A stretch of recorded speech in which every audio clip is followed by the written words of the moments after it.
Selamat datang saudara-saudari. Hari ini kita mau mendengar Yeremia bab ke-37. Permintaan Raja Zedekiah kepada Yeremia. Raja Nebukadnezar dari Babilonia melantik Raja Zedekiah putera Raja Yosiah menjadi Raja Yahuda untuk menggantikan Raja Yoyakin, putera Raja Yoyakim.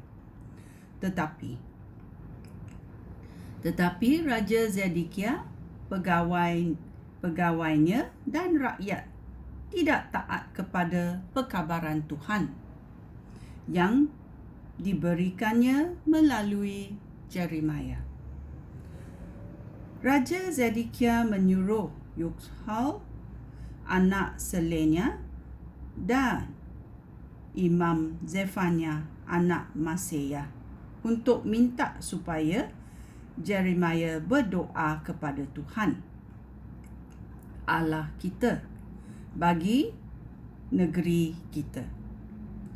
Ketika itu aku belum dipenjarakan dan masih bebas bergerak antara rakyat. Tentera Babilonia sedang mengepung Yerusalem. Tetapi apabila mereka mendengar bahawa tentera Mesir sudah keluar dari Mesir untuk berperang, mereka berundur.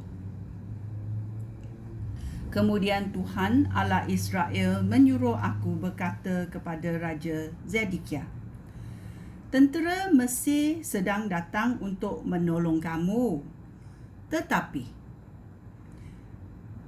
mereka akan pulang. Selepas itu, tentera Babilonia akan datang lagi dan menyerang kota ini. Mereka akan merebut dan membakar kota ini. Aku Tuhan telah memberi kamu amaran, supaya jangan tipu diri kamu sendiri dengan fikiran bahawa tentera Babilonia tidak akan kembali. Mereka pasti akan kembali. Andai kata kamu berjaya mengalahkan seluruh tentera Babilonia, sehingga yang tinggal hanya orang yang luka parah di dalam kemah-kemah. Namun, mereka akan bangun dan membakar kota ini sampai musnah. Yeremia ditangkap dan dipenjarakan. Ayat 11. Tentera Babilonia meninggalkan Yerusalem kerana tentera Mesir bergerak maju ke kota itu. Oleh itu, aku meninggalkan Yerusalem dan pergi ke wilayah Benyamin untuk menerima warisan aku daripada keluarga aku.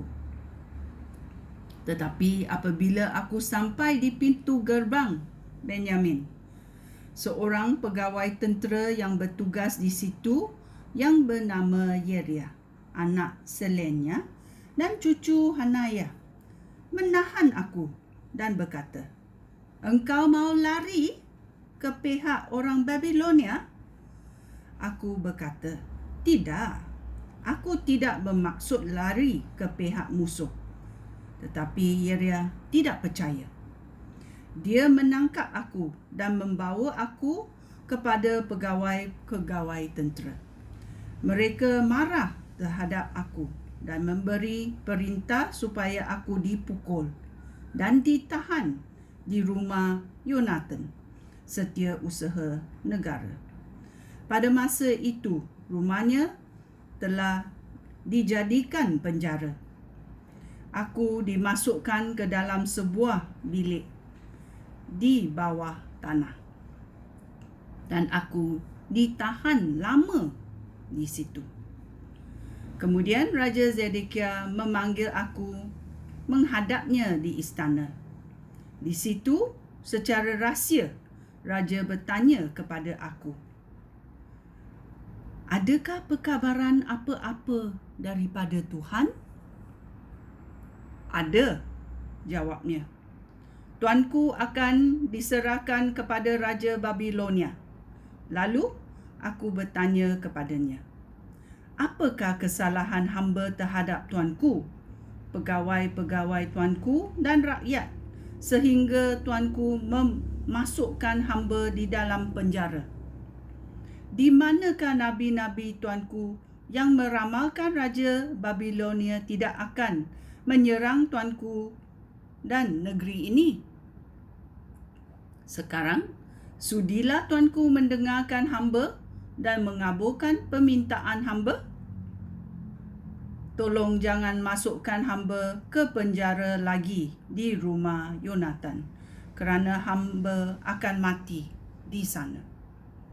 Oleh itu, Raja Zedekiah memerintah supaya aku ditahan di halaman istana.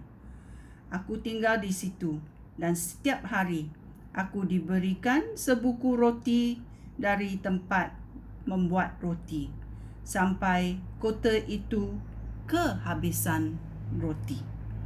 Ya.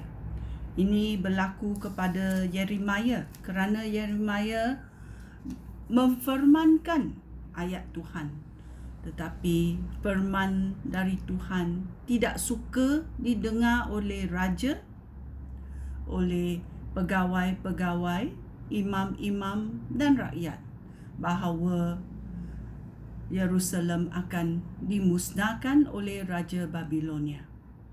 Ya. Mengapa ini berlaku? Kita mesti merenungnya dengan teliti. Sekian, terima kasih. Shalom.